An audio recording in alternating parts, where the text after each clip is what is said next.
আজকে আমরা একদম ভেতরে ঢুকে দেখব আধুনিক ইলেকশনগুলো ঠিক কিভাবে প্ল্যান করা হয়। হাতে এসছে একটা গোপন পলিটিক্যাল স্ট্র্যাটেজি ডকুমেন্ট, আর সেটাই আমরা এখানে কাটাছেঁড়া করে দেখব। চলুন শুরু করা যাক। আমাদের আজকের আলোচনার কেন্দ্রবিন্দু হচ্ছে পশ্চিমবঙ্গের আসানসোল উত্তর। জায়গাটা কেন এত গুরুত্বপূর্ণ? কারণ এটা এমন একটা নির্বাচনী কেন্দ্র যেখানে লড়াইটা হয় একেবারে হাড্ডাহাড্ডি। আর ঠিক এই কারণে পলিটিক্যাল স্ট্র্যাটেজির জন্য এটা একটা দারুণ পরীক্ষাক্ষেত্র হয়ে উঠেছে। আচ্ছা, একটা প্রশ্ন তো আসেই, আজকালকার ইলেকশনগুলো কি সত্যি সত্যি জেতা হয়? মানে এটা কি শুধু জনপ্রিয়তার খেলা, নাকি এর পেছনে কাজ করে অসংখ্য ডেটা, নিখুঁত কৌশল আর একটা সায়েন্টিফিক অ্যাপ্রোচ? এই ডকুমেন্টে কিন্তু আমাদের সেই উত্তরটাই দেবে।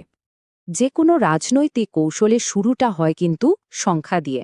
তো চলুন আর দেরি না করে আমরা প্রথমে এই এলাকার আসল সংখ্যাতত্ত্বের গভীরে যাই, যেটার উপর ভিত্তি করে পুরো ব্লুপ্রিন্টটা তৈরি হয়েছে।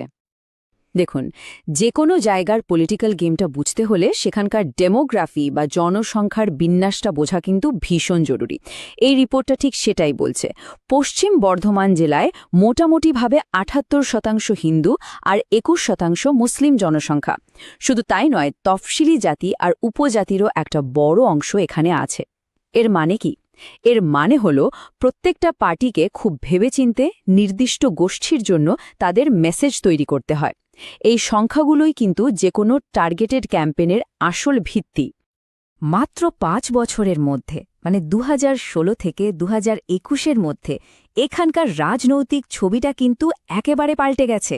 দেখুন, তৃণমূল কংগ্রেস আর বিজেপি দুটো দলেরই ভোট শেয়ার চোখে পড়ার মতো বেড়েছে, আর অন্যদিকে কংগ্রেসের ভোট প্রায় নেই বললেই চলে। এটা কিন্তু একটা বিরাট পলিটিক্যাল শিফটের দিকে ইঙ্গিত দিচ্ছে। এই সংখ্যাটা দেখুন, ১,৯৭,০০০। এটা কিন্তু একটা বিশাল সংখ্যা। ২০১৯-এর লোকসভা নির্বাচনে প্রায় ২ লাখ ভোটের এই অমছম ব্যবধান এটাই বুঝিয়ে দেয় যে চ্যালেঞ্জের পার্টির এই অঞ্চলে একটা শক্তপোক্ত ভিত তৈরি হয়েই আছে, আর তাদের পোটেনশিয়ালটাও অনেক। তো আমরা সংখ্যা নিয়ে তো কথা বললাম, এবার চলুন সংখ্যা থেকে একটু সরিয়ে এসে মানুষগুলোর দিকে, মানে প্লেয়ারদের দিকে নজর দেওয়া যাক। আসুন দেখি এই কৌশলগত নথিটি ক্ষমতাসীন দল আর প্রতিদ্বন্দ্বী দল দুপক্ষকে কতটা নিরপেক্ষভাবে বিশ্লেষণ করেছে।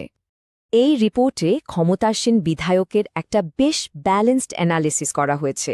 একদিকে যেমন বলা হচ্ছে তার লোকাল নেটওয়ার্ক খুব শক্তিশালী, তার হাতে ক্ষমতা আছে, কিন্তু অন্যদিকে তার দুর্বলতা হিসেবে দেখানো হচ্ছে দুর্নীতির অভিযোগ আর একটা প্রতিষ্ঠান বিরোধী হাওয়া। এই দুটো দিকই কিন্তু সমান গুরুত্বপূর্ণ। তাহলে চ্যালেঞ্জার বা প্রতিদ্বন্দ্বী দলের মূল শক্তিগুলো কি? রিপোর্ট অনুযায়ী প্রথমত তাদের ভোট ব্যাংক বাড়ছে, বিশেষ করে হিন্দু আর ওবিসি ভোটারদের মধ্যে। দ্বিতীয়ত, শিল্পাঞ্চলগুলোতে তাদের উপস্থিতি বেশ জোরালো। আর তৃতীয়ত, যারা বর্তমান ব্যবস্থায় হতাশ তাদের কাছে পৌঁছানোর একটা ক্ষমতা তাদের আছে। এই সবগুলো মিলিয়েই কিন্তু তাদের একটা বড় অ্যাডভান্টেজ। এতক্ষণ তো আমরা শক্তি দুর্বলতা দেখলাম, এবার আমরা ঢুকছি কৌশলের একেবারে হার্টে। মানে ভোটারদের মনে ঠিক কি কি নিয়ে ক্ষোভ জমে আছে, কোন কোন ফাটলগুলো রয়েছে যেগুলো একটা ক্যাম্পেনে কাজে লাগানো যেতে পারে। এই ডকুমেন্টটা কিন্তু ভোটারদের দৈনন্দিন জীবনের সমস্যাগুলোকে খুব স্পষ্টভাবে তুলে ধরেছে। ভাবুন তো, ভাঙা রাস্তা, একটু বৃষ্টি হলে জল জমে যাওয়া, চাকরির অভাব বা রেশনের চালের খারাপ মান, এই ছোট ছোট সমস্যাগুলোই যখন দিনের পর দিন চলতে থাকে তখন সেগুলোই একসঙ্গে হয়ে একটা বড় ক্ষোভে পরিণত হয়। আর এই রিপোর্টটা ঠিক সেই ক্ষোভগুলোকে ম্যাপ করেছে। রিপোর্ট থেকে সরাসরি একটা লাইন তুলে আনা হয়েছে এখানে। এই কাটমানি শব্দটা কিন্তু খুব গুরুত্বপূর্ণ। সরকারি প্রকল্পের সুবিধা পাইয়ে দেবার বদলে যে টাকা নেওয়া হয়, সেই ধারণাটাই প্রতিষ্ঠান বিরোধী মনোভাবকে আরও বাড়িয়ে তোলে। আর প্রতিদ্বন্দ্বী দলের জন্য এটাই হয়ে ওঠে একটা বড় সুযোগ। শুধু রোজকার সমস্যায় নয়, রিপোর্টে আরও কিছু গভীর সিস্টেমিক প্রবলেমের কথাও বলা হয়েছে। যেমন ধরুন, শিক্ষক দুর্নীতির মতো বড় কেলেঙ্কারি, ভোটের পর রাজনৈতিক হিংসার ভয়, আর অবশ্যই বেকারত্ব। এই সবকিছু মিলিয়েই ভোটারদের মনে একটা গভীর অসন্তোষ তৈরি হয়েছে।